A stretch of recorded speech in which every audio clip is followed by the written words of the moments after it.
আমাদের দিতে হবে রেশন দোকানে। মদ কেন পাবো না আমরা রেশন দোকানে? যত মাতাল রাস্তায় এবার নামবো আন্দোলনে, যত মাতাল রাস্তায় এবার নামবো আন্দোলনে। মদ আমাদের দিতে হবে রেশন দোকানে। মদ কেন পাবো না আমরা রেশন দোকানে?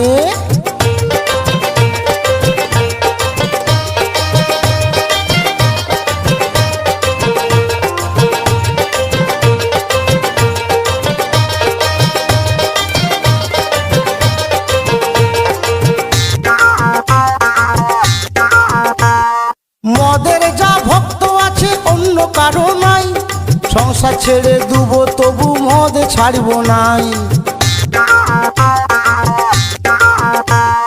90 জন ভালো বলে 10 জন একই মন্দ, তারা বলে এই কারণে মদে আছে গন্ধ।